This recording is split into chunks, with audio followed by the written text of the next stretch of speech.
करें तो वो उसकी उसमें अगर आप 25% एक्स्ट्रा ऐड कर लें तो ये $525 की वो चीज़ हो जाएगी जो ऑलरेडी बाकी जो मार्केट होगी वो सस्ती होगी, जिससे वो इंडियन प्रोडक्ट को खरीदेंगे नहीं। तो that's the reason why Indians जो है इस टाइम बड़े टेंस हैं, परेशान है कि हम जो है वो इतना बेनिफिट ले रहे थे अमेरिकन इकॉनमी से, शायद वो मेडिकल जो फार्मेसी मेडिसिन हो या इसके अलावा जो है टेक्सटाइल हो या इसके अलावा और डिफरेंट चीज़ें हों, उसमें इंडियन इकॉनमी खासतौर पर जो इंडियन प्रोडक्ट्स अपनी बेच रहे थे, फिर वो अमेरिकन जो है वो नहीं लेंगे, वो सस्ती लेंगे, वो फिर डाइवर्ट हो जाएंगे पाकिस्तान पे, बांग्लादेश पे, या जहां से वो सस्ती प्रोडक्ट मिलेगी जिस पे टैरिफ कम होगा। तो ऑब्वियसली अगर आप मेरे सामने भी दो पेन रख देंगे, एक पेन ये है और एक पेन इस तरफ है, जो दोनों की क्वालिटी तकरीबन सेम ही है, तो मैं सस्ते पेन की तरफ ही जाऊंगा। ऑब्वियसली कंज्यूमर का माइंडसेट तो हमेशा अपने पैसे को बचाने पे ही या सेविंग पे ही होता है। तो इस चीज की वजह से ये इकोनॉमिक एक आप कह सकते हैं कि बेनिफिट जो है वो अमेरिका इंडिया से लेने के चक्कर में, इस वजह से जो है इंडिया की तरफ से भी मैसेज आया कि अगर अमेरिका ने हम पे टैरिफ लगाए तो इंडिया भी जो है वो फिर रिस्पॉन्स करेगा प्रॉपर, और इंडिया भी जो है वो कहेगा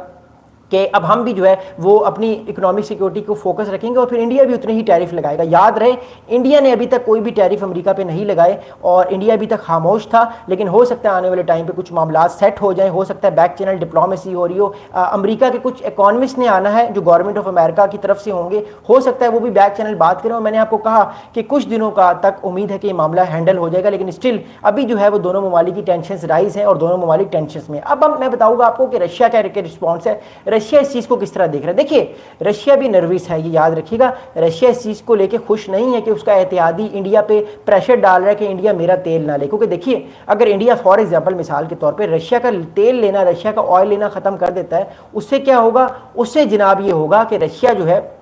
वो जो जंग जारी की हुई है उसने यूक्रेन के अगेंस्ट, उस जंग में फिर वो असला नहीं ले पाएगा और उसको नुकसान होगा, और वो फिर जंग को टुकड़ों में बांध देगा, जंग को उस तरह नहीं लड़ पाएगा जिस तरह वो लड़ना चाह रहा है। क्योंकि ऑब्वियसली जंग में सिर्फ आपके पास सोल्जर्स तो नहीं होते ना, हथियार होते हैं, टैंक्स होते हैं, आर्टिलरी शेल्स होते हैं, फाइटर जेट्स होते हैं, डिफेंस सिस्टम्स होते हैं, और बहुत सारी चीज़ें होती हैं, गॉगल्स होते हैं, नाइट गॉगल्स, मतलब और बहुत सारी ऐसी टेक्निकल चीज़ें होती हैं जिस पे पैसे लगते हैं। अगर आप पैसे ही ना हो तो जो मुल्क जंग कैसे लड़ सकते हैं। तो this is the reason why जो सारे इस टाइम ममालिक हैं वो इस चीज़ को लेकर बड़े परेशान, टेंशन में है, टेंस है कि कहीं ये ना हो कल को अगर हम रशिया जो है उसके साथ मामलात को लेकर सीरियस ना हुए, और रशिया जो है वो इस चीज़ को सोच रहा होगा अगर हम अमेरिका के साथ लेके मामलात को सीरियस ना हुए तो जाहिर बात है अमेरिका जो है वो हम पे और ज़्यादा सैंक्शंस लगा सकता है और इंडिया को भी मना कर सकता है कि वो हमसे तेल ना ले। तो अब दिमित्री पेस्कोव जो रशियन के स्पोक्स पर्सन है, जो कि पुतिन साहब के बड़े करीब हैं, उन्होंने कल एक बड़ा इंपॉर्टेंट स्टेटमेंट दिया। मैं आप लोगों के साथ अब वो स्टेटमेंट शेयर करना चाहता हूँ। उन्होंने कहा है, जब दिमित्री पेस्कोव से जो है वो एक सवाल पूछा गया इंडिया के हवाले से ही, तो उन्होंने क्या कहा, उन्होंने कहा कि that we believe that Soviet nations Soviet countries much have and do have the right to choose their trade partners, the partners in trade and economic cooperation on their own and independently determine those models of trade and economic cooperation that suit interest of the country in question. यानी उन्होंने ये कहा कि जो countries भी होते हैं, हर country का अपना इकोनॉमिकल इंटरेस्ट होता है, हर कंट्री अपनी मर्जी से जो है वो किसी मुल्क के साथ ट्रेड करता है। तो एक तरह से उन्होंने इनडायरेक्टली कहा कि इंडिया की भी मर्जी है, उसकी एक नीड है, इकोनॉमिक नीड, इसलिए वो हमारे साथ ट्रेड कर रहा है। तो रशिया भी एक तरह से परेशान है और रशिया भी कह रहे हैं इंडिया को राइट होना चाहिए और किसी भी नेशन को राइट होना चाहिए कि वो जिस मुल्क के साथ भी ट्रेड करना चाहे वो कर। अब अमेरिका क्यों उस वजह से परेशान हो रहा है, अमेरिका इस वजह से परेशान हो रहा है, अमेरिका लगा रहा है टैरिफ, और उस टैरिफ से भारत की जो प्रोडक्ट्स अमेरिका में जाके उसको 65 बिलियन डॉलर का जो या 70 बिलियन डॉलर का जो हर साल जो है उसको बेनिफिट होता था, जिससे इंडिया की इकॉनमी बूम कर रही थी। अगर एक तरफ से ये चीज़ खत्म हो गई तो इंडिया को बहुत नुकसान होगा, इंडिया की जो 6% ग्रोथ है वो उससे भी नीचे आ जाएगी, जिससे उसको बहुत ज़्यादा 1-2 साल में अगले नुकसान होगा। याद रखिएगा टैरिफ का अभी किसी मुल्क को जो है असर नहीं पड़ेगा, टैरिफ का असर जो है वो कम से कम 5 या 6 महीने बाद पड़ेगा। आपको याद होगा जब कोविड भी आया था तो असर लोगों को एकदम फील नहीं हुआ था। कोविड के तकरीबन 3-4-5 महीने बाद लोगों को असर फील होना शुरू हुआ था, जब बहुत सारे लोगों की जॉब्स चली गई थी, बहुत सारी इकोनॉमीज डाउन हो गई थी, फाइनेंशियल रिस्ट्रेन आ गया था, बहुत सारा फाइनेंशियल डिप्रेशन लोगों पे आ गया था। तो उस वक्त लोगों को पता लगा था कि हाँ वाकई जो है ये जो एक चीज़ है जिसका नाम है कोविड, ये आने वाले वक्त में मामलात को बिगाड़ सकती है और मामलात को ख़राब कर सकती है। दैट्स रीजन वाई लोगों ने फिर डिसाइड किया कि हम जो है वो अपने आप को और ज़्यादा फाइनेंशियल सस्टेन करते हैं ताकि दुनिया के ऊपर जो इंडिपेंडेंस है उसको हम खत्म करें। अब इंडिया ने एक और नारा लगाया है मेड इन इंडिया का। अब देखिए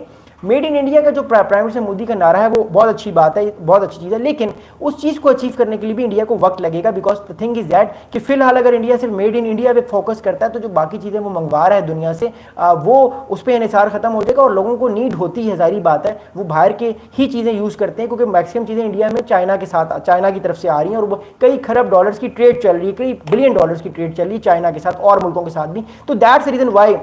फिलहाल इंडिया मेड इन चाइना पे फोकस, मेड इन इंडिया पे फोकस तो कर रहा है कि जो चीज़ें इंडिया में बने वही लोग यूज़ करें, बट इट टेक्स टाइम, इन चीज़ों को बनने में वक्त लगता है। चाइना जो है वो इस सस्टेनेबिलिटी पे पहुंच चुका है, नो डाउट कि मेड इन चाइना पे वो हर चीज़ अब चाइनीज़ चाइना में ही बनाते हैं और चाइनीज़ लोग यूज़ करते हैं, इसी वजह से चाइना में जो चीज़ें हैं वो सस्ती हैं और इन्फ्लेशन कम है वहाँ पर। लेकिन ऑब्वियसली इंडिया को उस चीज़ तक पहुँचने के लिए टाइम लगेगा और प्राइम मिनिस्टर मोदी कोशिश तो कर रहे हैं and we wish them very best of luck. अच्छा, अब मैं आप लोगों से रिक्वेस्ट करूँगा, आप लोग अपने सवाल भी करते रहे, मैं आप लोगों के साथ साथ सवाल के जवाब भी दूंगा क्योंकि आप लोग मुझे देख रहे हैं और मैं चाहता हूं जिस तरह का भी आपका सवाल हो, इकोनॉमिक टर्म से रिलेटेड, किसी भी टर्म से रिलेटेड जो है वो कम आप काइंडली जो है वो सवाल करते रहे, अपने कमेंट्स करते रहे। मैं आपका थोड़ी देर में सवाल के जवाब देता हूं क्योंकि मैं इस वीडियो के आखिरी सेक्शन में हूं, इसके बाद मैं आपके सवाल के जवाब दूंगा। अपने अपने कमेंट्स करते रहे प्लीज, आप, मैं आपके कमेंट्स देख रहा हूं। ओके, अब होगा क्या, देखिए इस ट्रम्प साहब के और इंडिया की तरफ से जो मैसेजेस आ रहे हैं इसकी वजह से इंडिया और जो अमेरिका है उसमें टेंशन्स तो होंगी, इसमें तो कोई शक नहीं है। अब एक चीज़ हो सकती है कि या तो मोदी साहब डायरेक्टली कॉल करें, ट्रम्प साहब को पर्सनली परसू करें, उनको कहें कि ट्रम्प साहब देखिए जो मामलात हमारे ख़राब हुए हैं इसको हम दोबारा से रीमर्ज करते हैं, हम ठीक करते हैं, आप भी कुछ मेहरबानी करें, हम भी जो है वो कुछ मामलात को सेटल करने की कोशिश करते हैं। पहला तो इम्प्लीमेंटेशन ये होगी, लेकिन अभी फिलहाल अगले 2-3 हफ्ते टेंशन जारी रहेगी। ट्रम्प साहब बार बार बैकफायर कर रहे हैं इंडिया को, और देखिए इंडिया एक बड़ा मुल्क है, नो डाउट इन दैट, एक रीजनल पावर की तरफ इंडिया जा रहा है, नो डाउट इन दैट, लेकिन मसला यह है कि उसकी जो स्ट्रेटेजिक इकोनॉमी वाला केस है वो आज तक अब इंडिया अपने साथ लेकर चल रहा है। और इंडिया को पहली बार फील हुआ है कि जब कोई स्ट्रेटेजिक पार्टनर बुली करने की कोशिश करता है तो कैसे उसको फील होता है या कैसे फील होना चाहिए, क्योंकि अमेरिका एक बड़ा मुल्क है और वो बार बार इंडिया को बुली करने की इसी तरह कोशिश कर रहा है। ट्रम्प साहब जो है वो बहुत ज़्यादा पीछे पड़ गए इंडिया के, और इंडिया ने भी ये सोचा नहीं था कि डोनाल्ड ट्रम्प एकदम से जो है वो इतना ज़्यादा जो है वो गुस्सा, एकदम से इतना ज़्यादा टैरिफ लगा देंगे इंडिया पे, जिससे इंडिया की जो फॉरेन पॉलिसी है और इंडिया और अमेरिका के रिलेशनशिप्स हैं उनमें ठीक ठाक रीस्ट्रेन आएगी। अगला बड़ा इंपॉर्टेंट इशू ये देखिए, इंडिया की जो स्ट्रेटेजिक इकोनॉमी या इंडिपेंडेंट फॉरेन पॉलिसी वाला जो खाता था वो अब हो गया गोल। उसकी वजह ये है कि इंडिया ने, पहली बात है कि अपनी साउथ चाइना सी में जो है वो नेवल एक्सरसाइजेज शुरू कर दी, चाइना को कंटेन वो कर रहा है। दूसरी तरफ कहीं ना कहीं इंडिया अमेरिका के प्रेशर में भी आ रहा है, तो वो जो इंडिया की स्ट्रेटेजिक इकोनॉमी वाली खाता था वो अब गोल हो गया है। इंडिया बेसिकली अब चाइना को करेगा कंटेन, और जो रशिया वाला मामला है उसको भी इंडिया कहीं ना कहीं अमेरिका के साथ सेटल करेगा, जो मैं आपको बता चुका हूँ, जो कि बहुत से मेरे दोस्तों को बात ठीक नहीं लगेगी, लेकिन जो बात सच होती है वो मैं करता हूँ, बिकॉज मैं वही बात करता हूँ जो कि अनबाइस होती है और जो सच्ची बात होती है। तो इंडिया का जो खाता है वो स्ट्रेटेजिक इकोनॉमी, वो खाता अब गोल हो गया है। वो खाता अब आपको इंडो पैसिफिक में नजर आ जाएगा जब से ये एक्सरसाइजेज शुरू हुई हैं, और इंडिया फिलीपींस का जो स्ट्रेटेजिक अलायंस है जिसमें मैंने अपनी शाम वाली वीडियो में बात की थी, उस वजह से वो खाता गोल हो गया। अब India properly pro American foreign policy पे चलेगा तब अमेरिका साथ देगा, नहीं चलेगा तो भारत के लिए परेशानी बढ़ेगी, क्योंकि एक तरह से चाइना जो है वो भी नाराज़ है जब से इंडिया ने ये साउथ चाइना सी में एक्सरसाइजेज शुरू की हैं। चाइना इस चीज़ को थ्रेट देख रहा है। मैंने पूरी वीडियो बनाई थी, आप वो देखिएगा 1 घंटे पहले, और बड़ी ज़बरदस्त वीडियो थी, बहुत सारे लोगों ने उसको देखा। अच्छा, अगला इंपॉर्टेंट स्टेटमेंट क्या है, देखिए